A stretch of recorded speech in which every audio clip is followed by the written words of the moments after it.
Hello लोगोफोर, नोंथांमोनखौ आंनि दिनैनि गोदान भिडिअ बयखौबो बरायबाय। नोंथांमोन आं दिनै HPC स्कलारशिपखौ बोरै एप्लाइ खालामो बिनि सोमोन्दै स्टेप बाय स्टेप खोन्थागोन। नोंथांमोना जागायनायनिफ्राय जोबजासिम नाय, नोंथांमोना बोरै एप्लाइ खालामो बिनि सोमोन्दै आंखौ भिडिअ खालामनो थिननायलाय आं नोंथांमोननो दिनै खालामनानै लाबाय।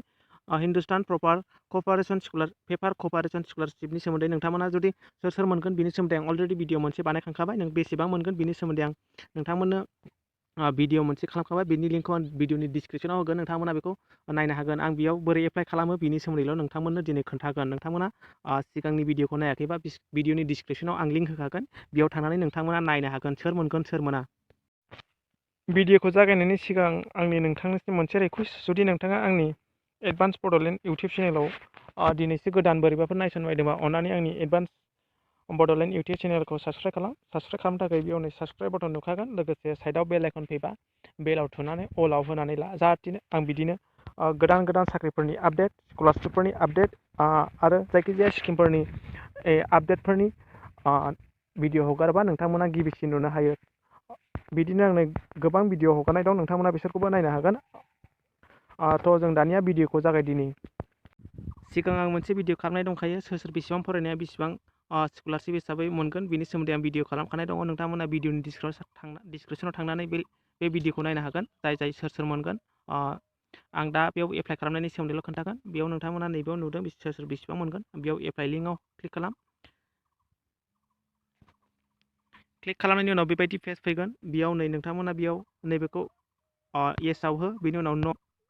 बेयाव नै नोंथांमोना नोंथांनि स्टुडेन्टनि नाम, जेनेबा नैबेयाव लास्ट नेम टाइटेलखौ होदो। बेयाव नोंथांनि फादारनि नाम, बेयाव नोंथांनि फादारनि टाइटेल, बेयाव क्लिक खालामदो।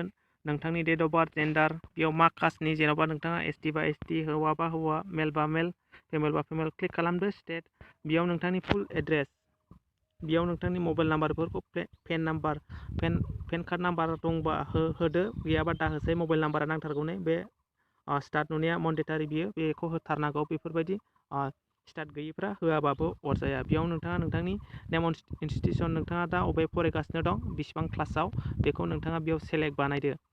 सेलेक्ट खालामनायनि उनाव नोंथाङा बेयाव नै एडमिसनखौ माला खालामा नोंथाङा बेखौ सेलेक्ट खालामदो। बेयाव एड्रेस अफ इनस्टिटिउसन, नोंथांनि फरायसालिया बहा दं बेखौ इन्टार खालामदो। बिनि उनाव नोंथाङा नेम अफ इउनिभारसिटि स्कुल, बेयाव नोंथाङा नोंथांनि कलेजनि नाम, स्कुलनि नामफोरखौ क्लिक होदो। बेनि उनाव नोंथाङा नैबे सेभ एन्ड कन्टिनिउआव क्लिक खालाम। क्लिक खालामनायनि उनाव साबमिट सेभ एन्ड कन्टिनिउ होनायनि उनाव बेबायदि पेज फैगोन। बेबायदि पेज फैनायनि उनाव नोंथाङा नोंथांनि इमप्लय नेम, नोंथांनि फादारा जाय साख्रि मावो बेखौ क्लिक खालामदो।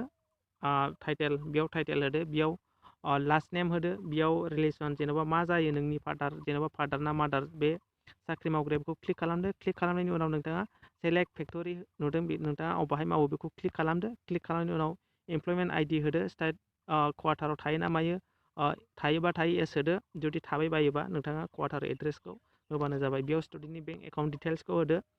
होनायनि उनाव गासिखौबो bank account number, IFSC code, bank नाम आरो ब्रान्स नामखौ होजोबदो। मन्डेटारि गोजा बियो। बेबायदि होनायनि उनाव नोंथाङा सेभ एन्ड कन्टिनिउआव क्लिक खालामदो। क्लिक खालामनायनि उनाव बेबायदि पेज फैगोन। बेयाव नै जायखिजाया रिलेसनशिप प्रुफ नांगौ। बेयाव नोंथाङा जायखिजाया भटार आइडि नङाबा Aadhaar card, passport, ration card जायखिजाया हागोन। बेनि उनाव नोंथाङा बेयाव सर्च खालामनानै आपल'ड खालामदो। खालामनायनि उनाव नोंथाङा बेयाव एमप्लयमेन्ट प्रुफ, साख्रिनि बे आइ कार्ड मोनो, बेखौ नोंथाङा सेलारि स्लिप नङाबा जायखिजाया बे नोंथांनि अथ'रिटि होनाय बेखौ बेयाव क्लिक खालामदो। क्लिक खालामनायनि उनाव एड खालामदो। नोंथाङा बेखौ बेयाव चुज खालामनानै एड खालामदो जायखिजाया। ओमफ्राय नोंथाङा नै proof of passing of study, नोंथाङा दा खालामबाय थानाय रिडिं सार्टिफिकेट जायखिजाया बेफोरबायदि नोंथांनि स्कुलफ्राव मोनगोन, बेखौ नोंथाङा बेयाव क्लिक खालामनानै नोंथाङाबो स्कुल कलेजाव लायनानै बेखौ एड खालामदो। नोंथांनि जायखिजाया एड्रेस प्रुफ, रेशन कार्डबाबो जायो, भटार कार्डबाबो जायो, नोंथाङा जायखिजाया मोनसे बेयाव थानायफोरखौ होदो।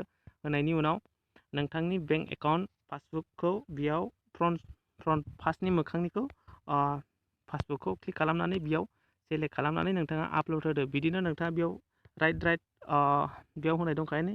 आइ hereby confirm that I am regular and serving employee in the organisation Hindustan paper corporation limited, बेयाव क्लिक खालामनानै उनाव नोंथाङा नैबाहाय मोनसे साबमिट बटन नुगोन। बे साबमिट बटनाव क्लिक खालामबानो नोंथांनि एप्लाइ खालामनाया जाबाय आरो नोंथाङा बे स्कलारशिपखौ फेब्रुवारिनि फार्स्ट उइकआवनो मोनगोन। नोंथांमोना माबाफोर बुजियाखैबा भिडिअनि कमेन्ट सेक्सनाव कमेन्ट खालामनानै सोंहरनो हागोन। आं भिडिअखौ हाखु दाखु खालामनाय जाबाय मानोना टाइमानो गैया, बेनिखायनो नोंथांमोननि थाखाय आं जायखिया लिंकफोरखौ मोनथिनायनि थाखायल' बे भिडिअखौ बानायना होबाय।